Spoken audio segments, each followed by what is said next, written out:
Good evening, Facebook, YouTube, Periscope. Tonight we have a different type of show. This is our first episode of Let's Talk Presents the Poetry Corner. For those of you that have watched the last time I interviewed King Atterbury, a lot of people had liked a lot of the poetry that he had read, and a lot of people thought that it would be great to have him back on the show. So we actually took it a step further, and hopefully we'll make this a weekly thing, depending on the scheduling, where we're going to have King Atterbury. We'll have on some of his friends. When sometimes people have friends that may be in the same field, I say, with them, but sometimes they may do something else. So this is actually his best friend. Uh, Hmm. Her name is Julia Dozier. Um, she's actually in the Let's Talk group. I actually approved her last week, so she's been kind of quiet, laying low. So you know, so King Atterbury, what's going on, cuz? I'm good, everybody. Good evening. How you doing? I just released my eighth book called "The Man Behind the Hands." Shall I show y'all a glance of? You see the man. Sorry, y'all. The man sitting at the table. It's the one with the white hat. That's the older me, looking at the newer me. Because of the fact that I've elevated consciously and morally through different ethics, and broadened my horizon. So I'm on one right now, and the CD will be out before the end of the summer. So, cuz, let's talk about when we had the conversation about doing this. What was it? What was it that sparked your interest on why you wanted? You named it poetry in the corner from the door. Like you had a Yeah, name and everything. So what look, sparked? What everything made is you? God driven, cuz God Okay. driven. I feel like because of the amount of poetry that I have out there in my books, I feel like I need to share that with the world through this platform. Just to speak freely and give the listeners and everybody a taste of what I have. So, just in case they haven't gotten the book, I can just exploit that through the platform and let them hear me speak the poetry. You So know. do you want to give the audience some poetry first, or would you like to introduce your esteemed partner right here? I'm gonna let Miss Julia take the stage, and in between I'll drop off some poetry between Okay. the book. Okay, Julia, would you like to give us some background information of yourself? Yes, absolutely. First, let me say it's just so amazing to be on Let's Talk this evening. King Atterbury has been sharing with me his experience with you and being on the show, and how it's helping him to tap in even further into his work. So I think this is a wonderful platform, and I'm just so happy to be on. Um, I am from the Bronx originally. I'm now living in Virginia. I grew up during the middle of all that was happening in hip hop. I lived maybe about 2 blocks away from the Fever. I don't know if your listeners are familiar with that, but being able to see people like Kumo D and Africa Bambaataa, and also not living too far away from Yankee Stadium, and being able to see Reggie Jackson, I just feel like there was creativity always all around me. Um, and I lived that beat. And I decided to go back to school when I was about 26, 27. And I learned that I could write, and I could write really well. My grades reflected that. So after like experiencing some difficulties in my life, and being able to overcome them, I realized that there was a lot of lessons as a young woman that I did not receive. And so I wanted to make sure that the younger generation coming up had access to that information if they didn't have anyone around them sharing it with them. So that's how I began my journey. Um, I have performed spoken word at different places in New Jersey and in Harlem. I haven't done it in a while, but I can't wait to get back to it. So it would be safe to say you mentioned Yankee Stadium, so you plenty of nights on that Grand Concourse, huh? Yes, Yeah, yes. I have some friends from 167th and Grant Avenue, right there. Oh, that's not too far Yeah, from where I'm put up. that exact area. Actually, my friend, his family's house got knocked down for the new stadium, where Oh, the new stadium was. wow. Yeah, yeah. So let's talk about these books. These two books that my cousin told me you wrote. Explain the first one you wrote. So the first one is Joe. I call him Joel. Joel and I had this conversation today. The first one is called Crown Rules: One Woman's Journey to the Throne, Mm, and it's a woman's empowerment book. And the Crown Rules is like a collection for me. So I have two books currently, and I'm working on a third one that'll be the final one for that collection. But the reason why I titled it Crown Rules is because what I noticed at the time that it was written, I think 2017, was that a lot of sisters were going around calling each other queen, mm-hmm, but we weren't acting as such. mm, And I thought that it was important for us to kind of change the conversation from being a queen, because that's what kind of makes us feel good about ourselves to say, to really looking at, like, do we feel like a queen? What are the things that we're doing that align us to being a queen? And then if we're not there, how can we get there? Just using my personal experience and lessons that I've learned along the way to kind of help people, like, really be clear about that. You can call yourself something, but are you really living that way? So let me ask you a question. When you decided that you wanted to put the pen to the pad and write this book, and was it a lot of soul searching and a lot of self reflection when you wrote the book? Oh my God. It was, first, let me say I thank God for the ability to write and to express my thought. And I think, you know, being friends with Joel kind of helped me to identify writing as an outlet. I think he was working on his first book at the time. I was, prior to writing, I was in the process of a divorce, and I was just trying to figure out how I got there. And so I started journaling, and when I went back to look at it, it was like very mad, angry writing. And I was like, now I gotta find some jewels in this. I gotta find some benefit out of all of this anger. I don't want to be an angry person because something didn't work out well. And so I went back to the journal and I tried to pull out the jewels or the gems that I got from it. And it was like, oh, these are lessons. These are lessons.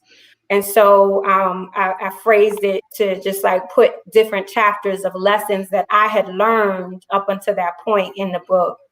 And if it wasn't for Joel already being involved in his process of publishing his first book, mine would have never been created. So that energy rubbed off on you. It did. And he helped me through the entire process. Yeah, that's good. So let me ask you. Let me see how I could put this. What was your intention when? So you say you first started out, it was a journal. You just was doing a lot of self reflection, and then when you realized, like, hold up, I don't wrote a whole book about this. I don't went into chapters. Like, I really did. You feel? When did you feel like relief, or for lack of better words, vindicated? Like, yo, I wrote a book, and it's basically about my feelings. My soul is in this book. One of the other parts of who I am is I'm a mentor and a coach to young women and to young men, and even adults my own age. And as I got like through the book, I had shared it with a young woman in the school where I was like an administrator. And she read the book. She never wanted to go to class. And sometimes I would let her sit in my office and just hang out. And on the day that I had given her the book, she asked if she could stay with me and just read. And as she got to I think it was the third chapter, she just kind of like broke into tears, and she said she had to call her mom.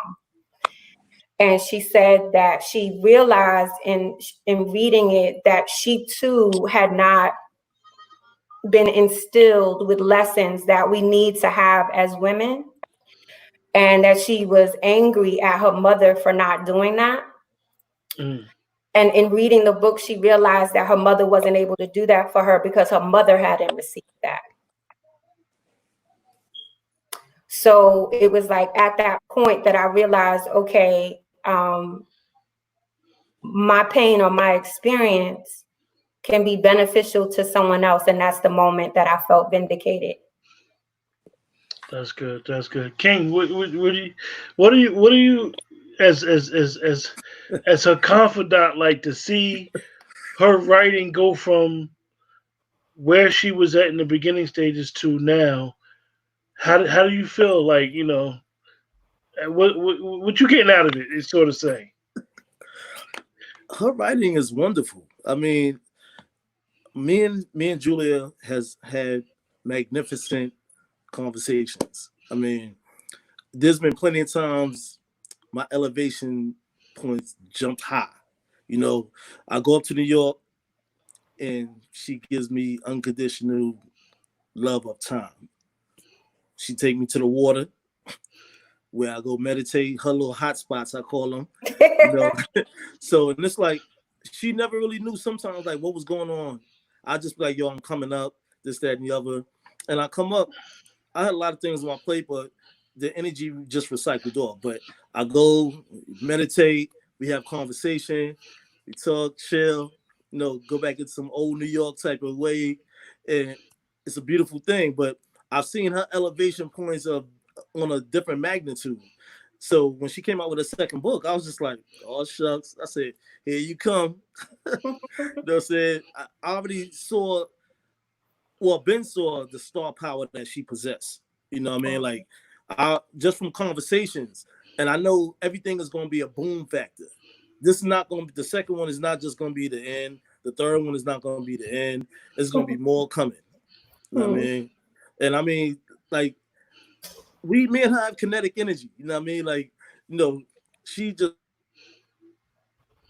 You froze. Spark waves. Oh, you have froze for a minute, cuz. You have froze for a second.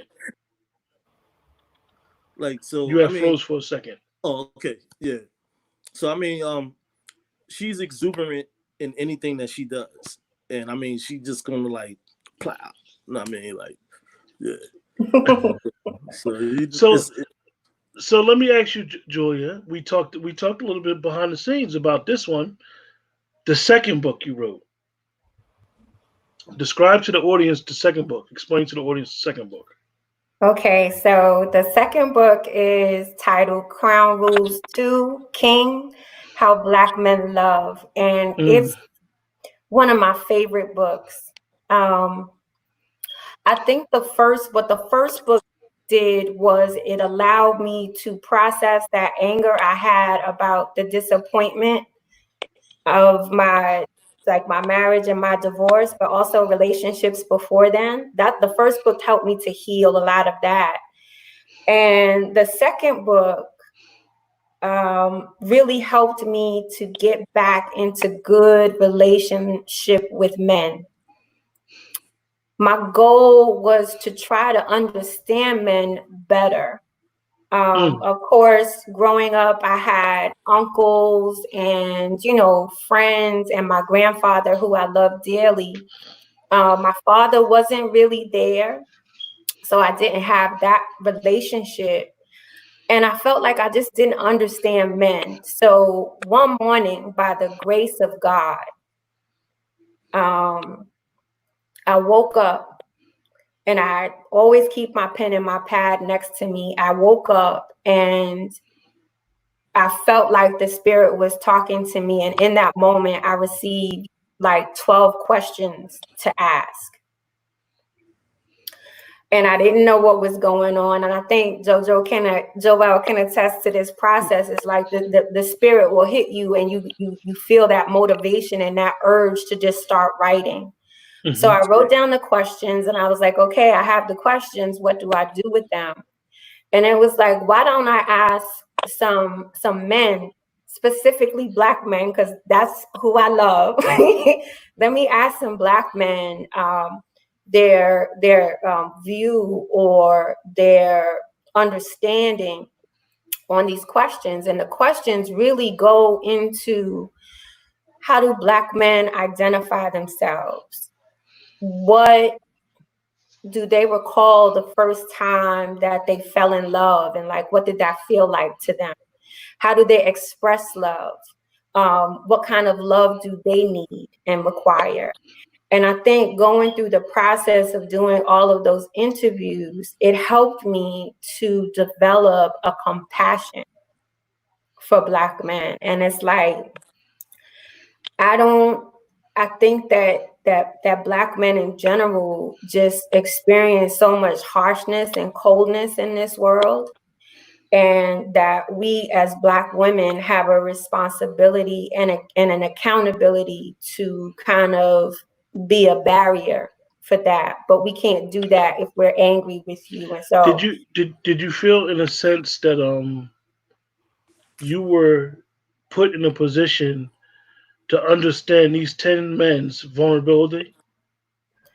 I was, and I think I was very fortunate that the men that I interviewed were actually men friends that I had known like for years, who felt, I think at the time, okay to kind of like entertain me and what I was doing, but they had no idea of the depth of it. And like after they were able to answer maybe that first or second question, then they were able to open up. And a lot of them said to me that they really hadn't had the opportunity to express those feelings. The reason why I asked that is because I think that a lot of times, and it's interesting that you wrote a book about this, we don't have conversations with the opposite sex enough. No. And to get to understand each other, to get to understand yourself, you may have to talk to somebody of the opposite sex, because you may have a thought process that may be like crazy, but you may need the opposite sex to like, yo, that's not reality. Because sometimes with, like, if I was to talk to King, he may just be like, cause you're right, like, you're not. But sometimes we need that wall to sometimes push us up, push us back. And I noticed that, when I speak about myself personally, is that once I was personally able to come to peace with a lot of things that I had going on with myself, I mean, everything's been swell for me. I mean, honestly, I don't have no worries whatsoever. Because I don't allow myself to worry about things that I really don't have no control over. So that's very interesting that you were able to take those conversations that we should have naturally, put it in book form, and I can guarantee, without reading your book, most people that have found themselves at our age back at square one could probably read your book and really get some depth on who they are. It's because a lot of times, like you said, we try to figure out who the next person is, or, well, this relationship didn't work, and I always try to say, bitter is not better. So, right. That's very interesting. That's good. So, King, because you said this was the poetry corner, do you have any poetry for us today? You said you was going to read out of the newest book, right? Yes, sir. Definitely have some poetry. This one is called Who You. All right.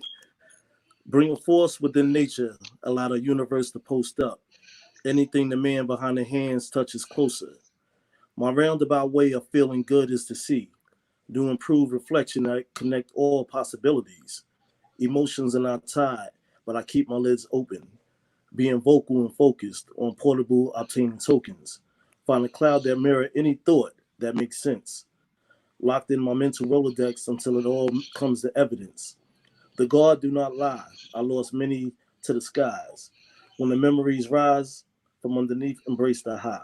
Start a wave of reading, different, like I'm back at study hall. There is no win, lose, or draw if you keep a total recall. King Atterbury. Nice. Thank you. Yeah, I didn't ask you the last time when we interviewed because I remember one time I got a friend that he writes poetry. I lost contact with him, and he was telling me how the wording a lot of the older people that write poetry was upset because it got changed to spoken word. And remember, that's why I always say, like, yo, some people say it's a difference. I don't know the depths of it to say if it's a difference. What are you guys' thoughts about that? Is it a difference?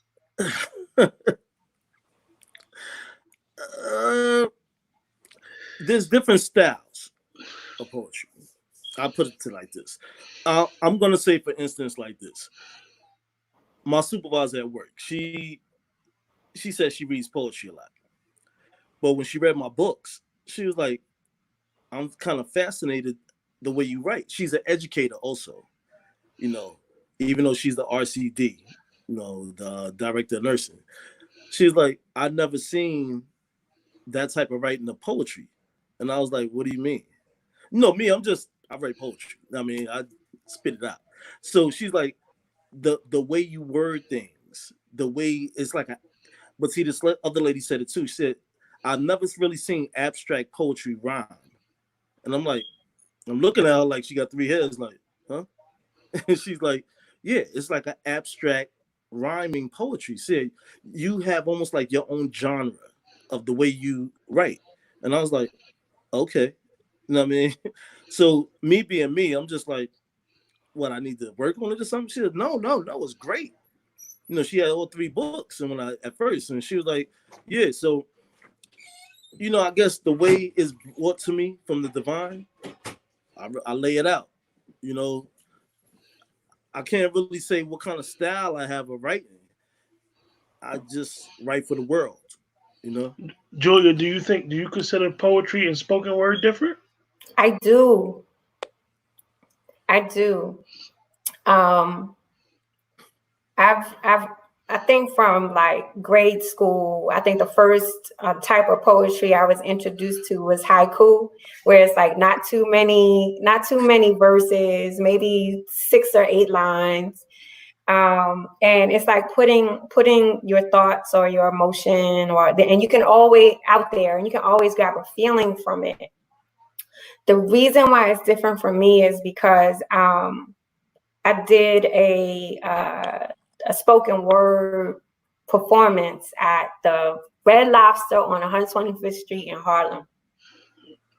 What? I know. They had a spoken word night, and so one night I just got up on my courage and I went. I gotta cut you off for a second. I didn't even know they had a Red Lobster on 125th. They did. And the crab legs was slamming in there too. But the reason why it's different to me is because when you're expressing your spoken word in front of your people, that energy that you get back from them when they understand what you're saying, and they can feel it and they can dig it, and it touches something that maybe they were feeling but haven't said. That's different to me than just like writing it down. There's an energy to it that's different than poetry. I'm gonna ask you guys a question because I know this is like I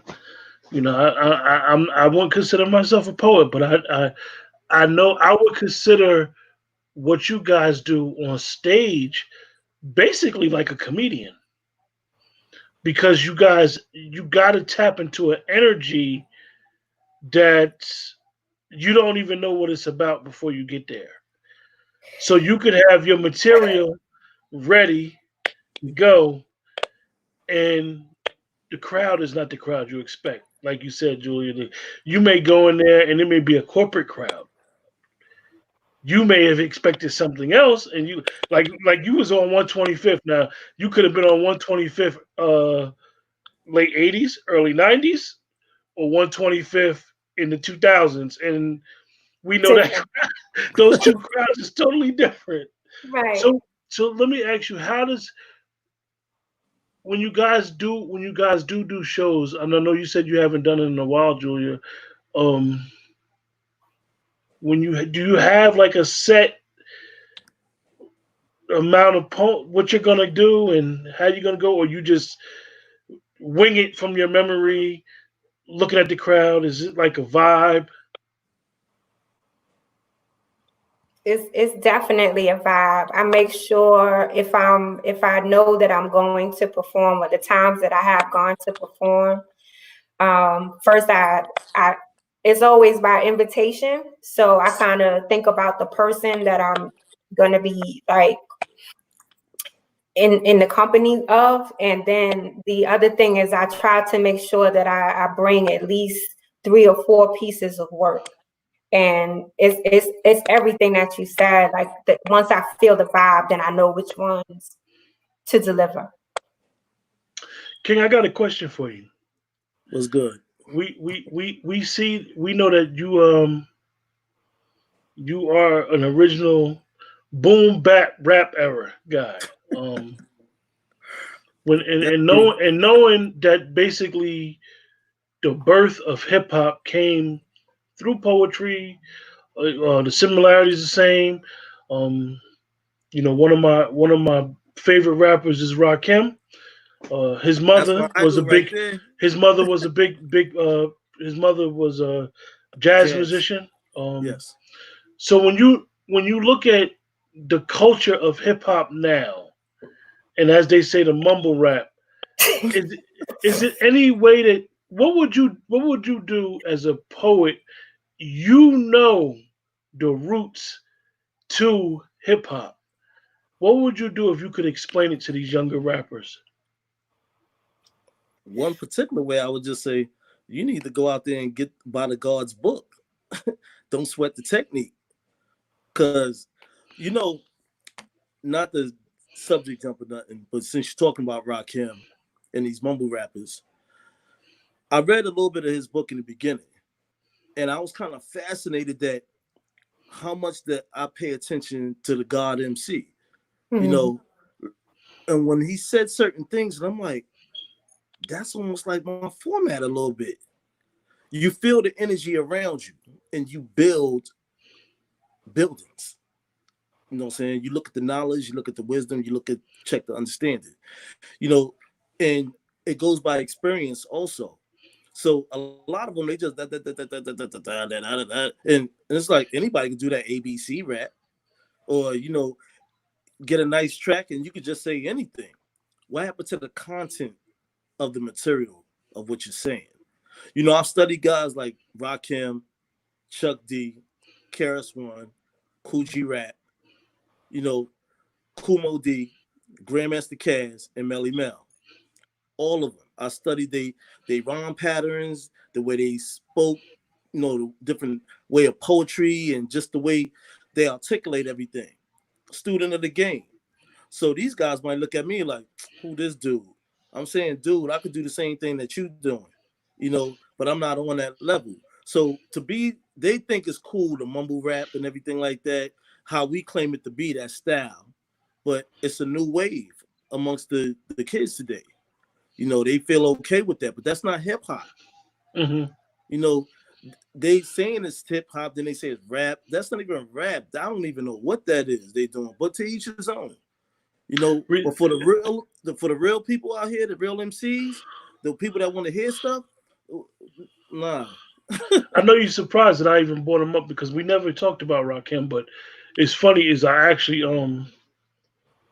listen to Rakim every morning before I start my job. Me It's too, a bro. reason. It's a reason because I was actually supposed to go to one of his book signings for the Don't Sweat the Technique, and Oh yeah.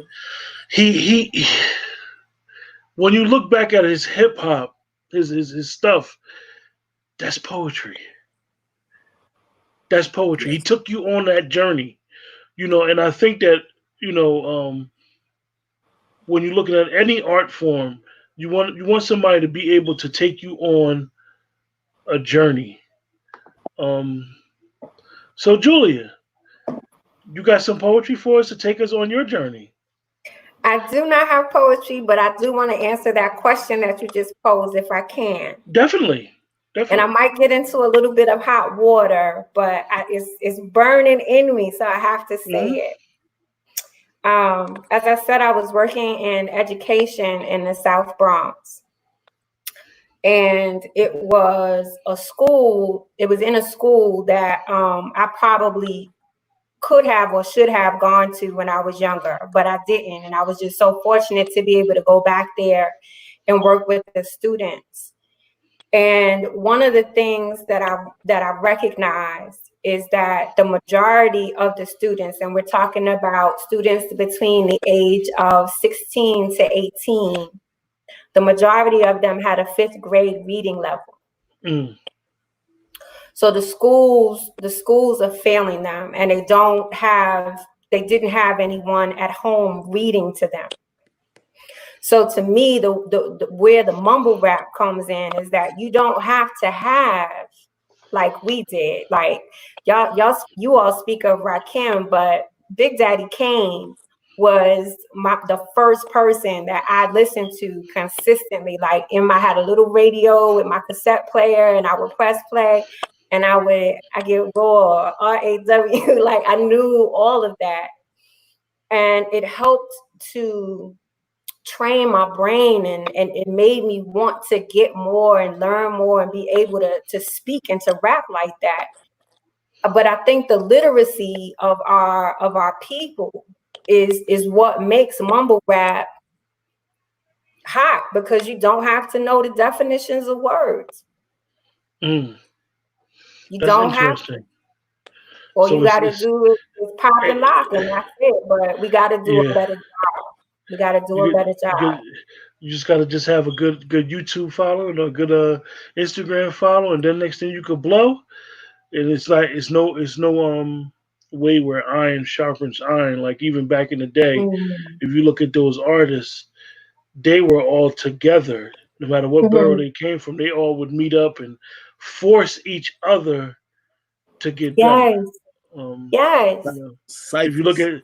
at even me, I look at some of the old pictures and be like, "Oh, they was really friends. They made it seem like they was beefing." I know Big Daddy Kane always talks about that. Him and he always wanted to battle rock him, and you know, all I can say is, That would have been whew, a battle of the that Titans that right there. that that would have been fireworks. That would have been very interesting. Yeah. That would have been very interesting. So King, you got. I noticed the poetry corner now. You got some more I for got me? some more coming for you. You know, this is from the book Just Like Candy, the Galatron Files. Okay. This is this title next time around. This is more like towards the women a little bit. So I just want to let the listeners know. Expression of her heart, what she desires but haven't found. The beauty of the sound inside her voice keeps me crowned. King of her deepest emotions, soulfully we are one. My goddess in the light shine upon me like the sun. Caress her brown skin, lightly touch her lips. Arms around her waist as my palms rest on her hips. Look into her eyes, form a smile without a word. The reflection of affection is a milestone she deserves. Kiss her earlobe, whisper words inside her ear. Her reaction brings a tear upon my eyes but disappear. Examine each other's passion, cautiously pursuing. Or the things we doing, we in tune while we grooving. Massage her tired feet till slowly close her eyes. She is not even my lady, I'm not even her guy. Respect each, respect each other's ways as we lay in harmony. What is supposed to be is naturally her and me. No ties, but we enjoy connected feelings like the source. Signals never cross, so nobody take a loss. It's all about where we stand, bond, woman, and man. There's nothing in this world that we can never really can. Nice. Next time Okay. around. Okay.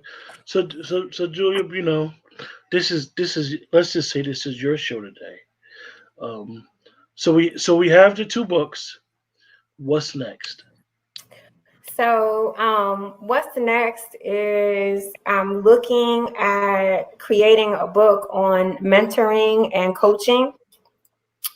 It is something I've done for over 20 years, and I just want to put something out there for everyone. I believe that everybody has the potential to be a leader, and everybody has experience, and that the way that we can grow our communities and grow our professions and our skills is by making sure that we're connected to people who have done what we're looking to do, and learning from them. So I just want to put that out there to encourage people who have a wonderful, rich experience in their own life to share those lessons and those messages with the young people around them.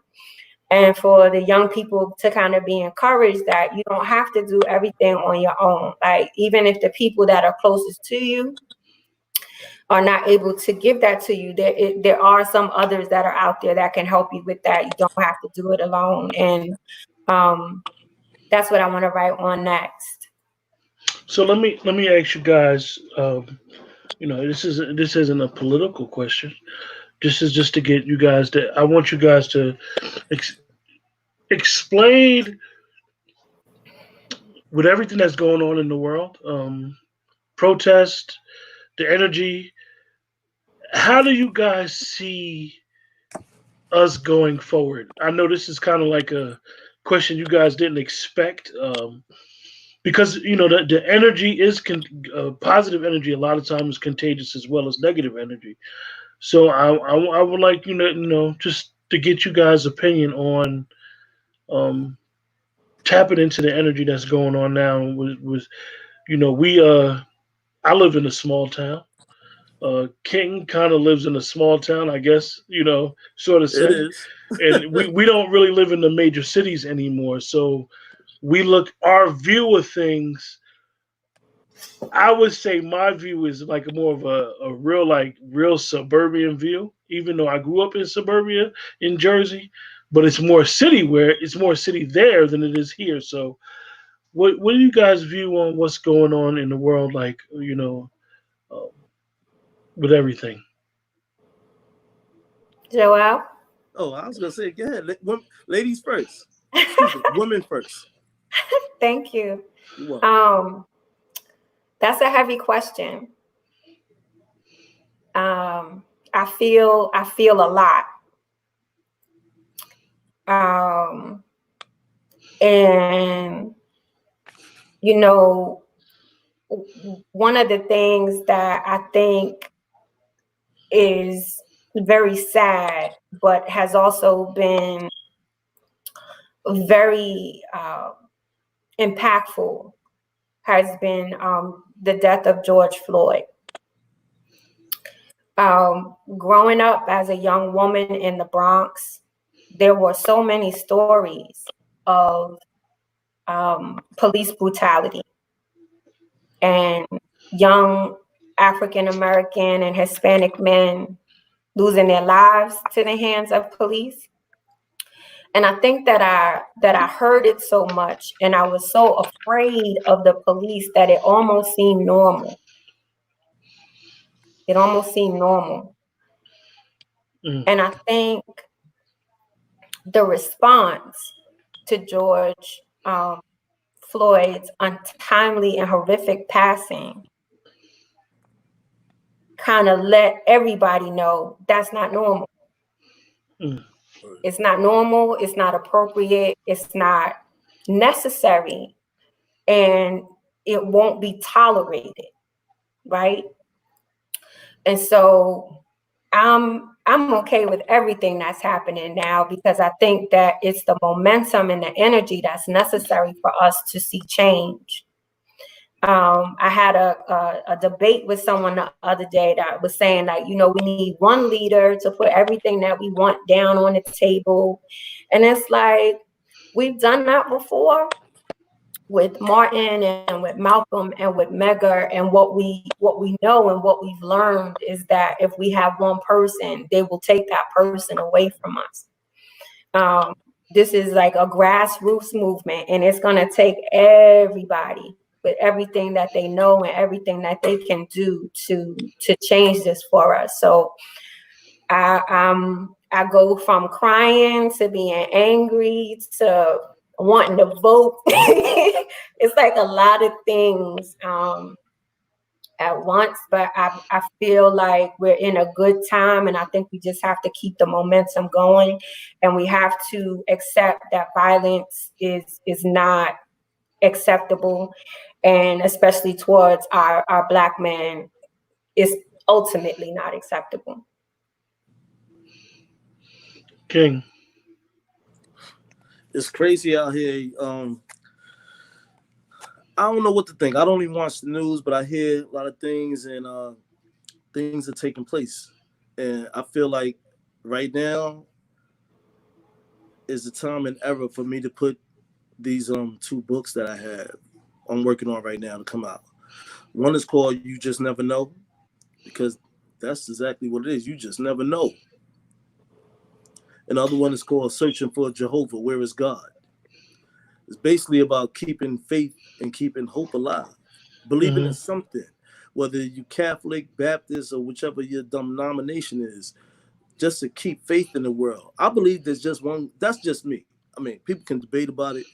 I believe there's just one God, and He set forth all these different religions for people to have,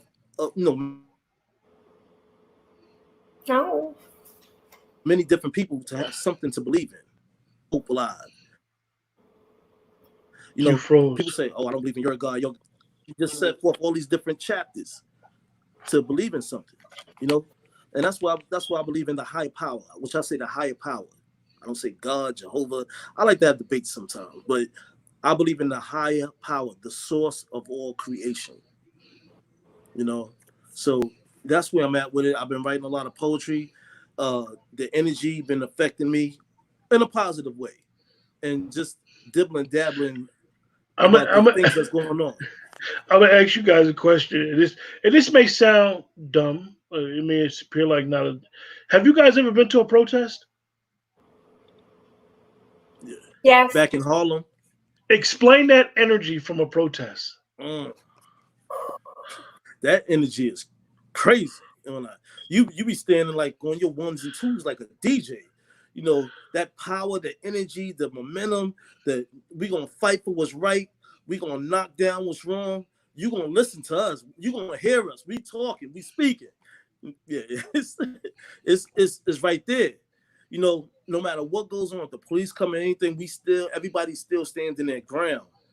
And ain't nobody getting violent except for the police. We just saying you were wrong. We need to correct this.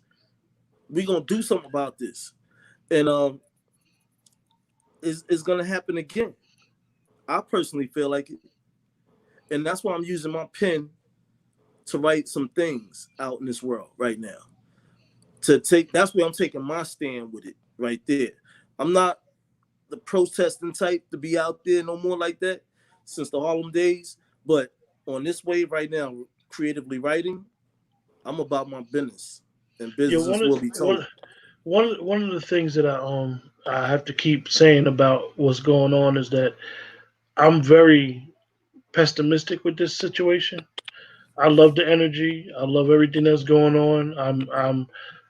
I'm not in a position to judge how other people frustration level with the system could be. I just know for us, those of us that we're descendants of slaves, enough's enough. Some of the things are past due. We go back far as like some of the smallest and minute things to us that offends us to someone that's not Black, they may be like, why are you offended? This is normal. but it's not normal. It's not normal behavior. And you're right, Julia. We all do have a place in this, and it's interesting that you said the leadership thing because I was asking myself, do we have to have a leader? Do we need a leader? Or, a leader. I believe that a leader will rise. Someone from will come from amongst us that will be the voice for what's going on. One of my biggest things out of all this that I hope out of all this is that it is some real, real dialogue and policy changing from the police level with dealing with other people. Because even if the police are not white, a lot of the police feel it's us versus them, and we need to try to get all of us try to get out of that mentality.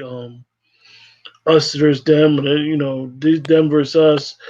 But that's even a small portion of what we're dealing with white supremacy in this country, and it's really sad that most people don't understand how whites this country has been built on it, and unfortunately, not saying I would want it. It actually may need to be torn down to rebuild itself. I had a show last night, and the young lady was talking about the Constitution. How the Constitution needs to probably be amended some more, uh, because it can be amended. It just needs to be amended some more, and to be reflective of what it's supposed to really stand for, and not look at people that are African American or Native Americans as subjects. You know. So I just wanted to ask you guys that because, like you said, the energy could be good. The energy has made King start writing even more. Um, I got another poem for you too after Miss Dajia finished speaking. Go ahead, girl. Women first. I agree with everything that you've said. It's difficult to, I think, remain confident that change will come. But one of the things that I have seen, like regardless of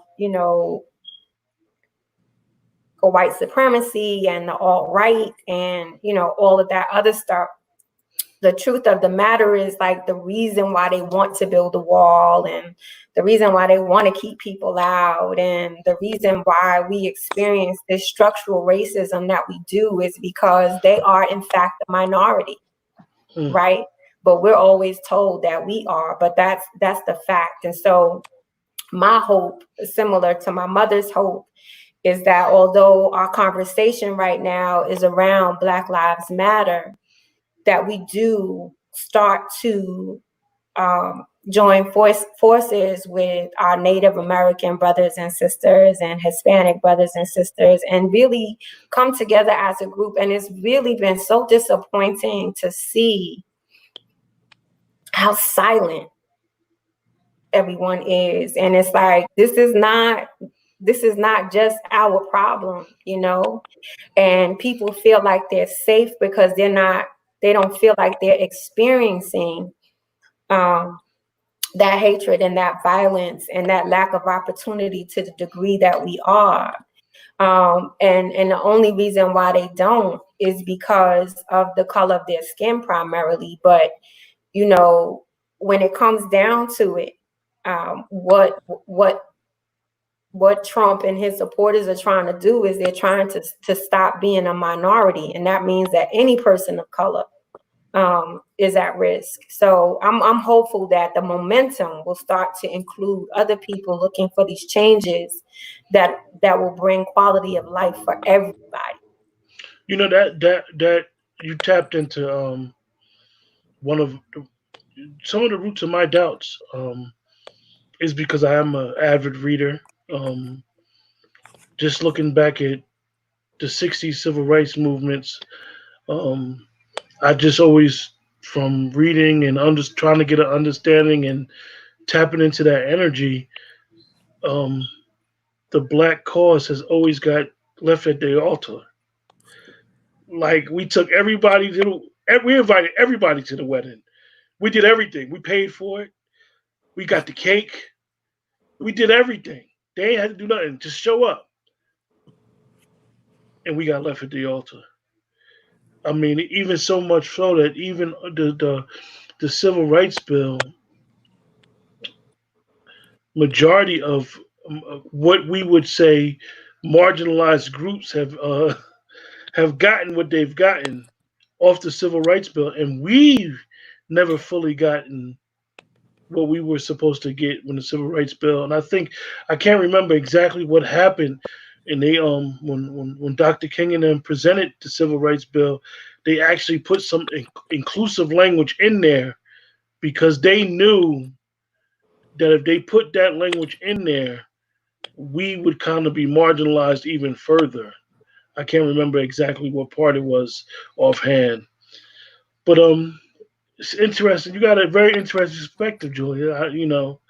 You got me having a little hope and faith now because I don't. I mean, I really don't. I really don't know. I mean, I don't know. I don't know what to say. I don't know because it could be that usual political theater, like, oh, they just trying to get our votes as usual, like, so I don't want to go too far into that of why I just have my third eye, just do not trust a lot of this stuff going on. It's like, you know we don't need I don't need an ally that I could control.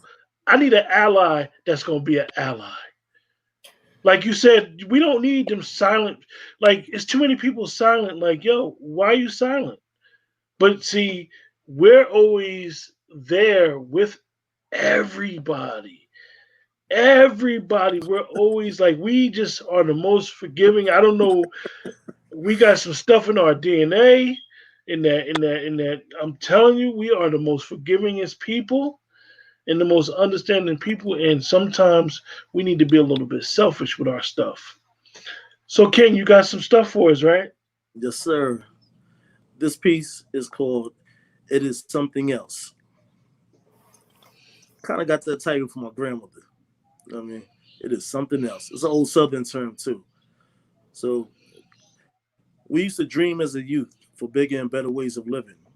Collateral damage by world leaders towards the people giving. Strong assistance brilliant. We skilled inside our practice. But on the TV, the news reporters are actors and actresses. A lot of things scripted while families absorb the lies. Watch the crocodile tears run down faces with fake cries. What we once knew before does not exist anymore. Government system changing laws, we feel the last straw. No win, losers, or draw. Things are real out in the field. What was concealed is now revealed. We need a spiritual shield. Groups of people praying, lots of others suffering. Be mindful what you trust. Be careful who you loving.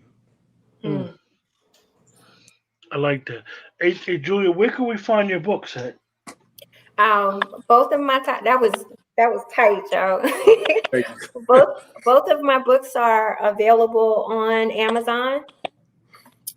Crown Rules, One Woman's Journey to the Throne. It's a women's empowerment book. And the second one, Crown Rules 2, King, How Black Men Love. It's for both men and women. Make sure that you put a picture of your books in the group, and when you get a chance, so okay. I can approve it, and people could find out. They might ask you what it's about, so you can get into more details, because a lot of times people aren't as easygoing with interviews and being in comments, so they might want to be more in depth. They might want to talk to you even behind the scenes on Messenger or whatever. Okay. But thank you. No problem. King, do you have anything else for us before we close out? Yeah, The Man Behind the Hands. That's me. Available on Amazon. All right. And also, I want to tell everybody my anniversary is coming up soon of my first release with Through My Eyes from the Sky, which was published on July 6, 2017. So I'm going to pat myself on the back. That's 8 books within 3 years. And God is good, God is great. The highest source is bestowed upon me. And I'm going to keep rocking on many different levels when I talk about anything. And it's not about, I'm still a humble guy that just want to do the right thing out in this world, you know? So when I bounce, everybody gonna see what's out there. I might have some hidden jewels in there, you know what I mean? So if you're a subliminalist, you'll catch it. So I appreciate you guys for joining the show tonight. I know that we are the considered the essential workers, and one thing about being essential during these times, excuse the expression to our ancestors, but it seemed like that whip is a little bit stronger now, because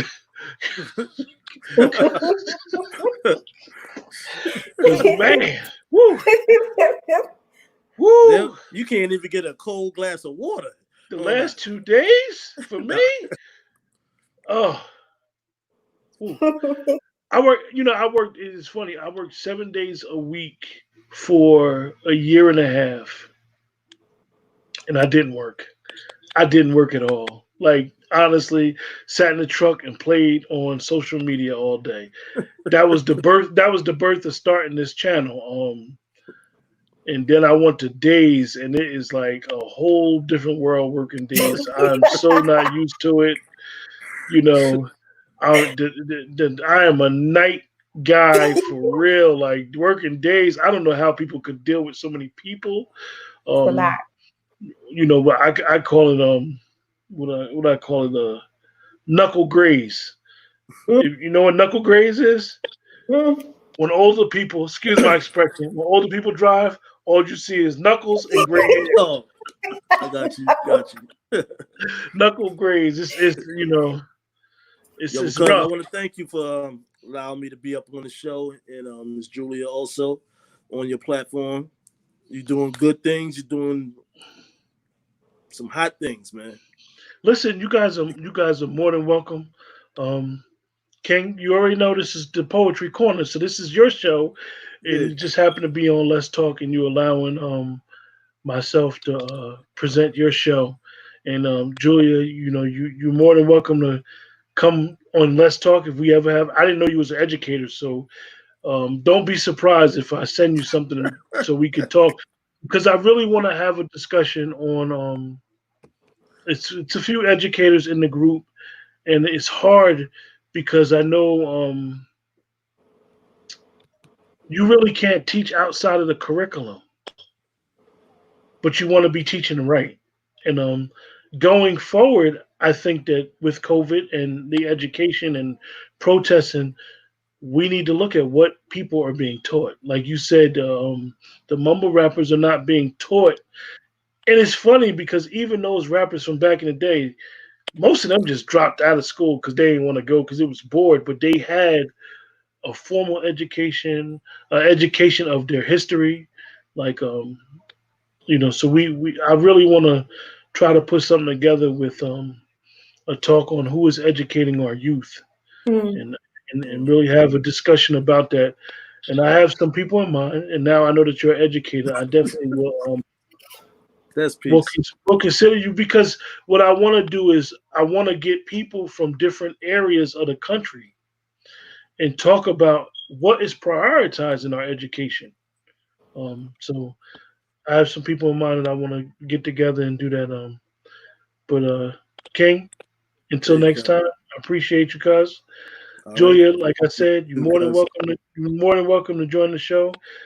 If you have any topics that you think that are pressing to discuss, that you just can't wait, just let me know. You can send me a personal message or just hit me up on the page, and I look at the page every day. So just let me know.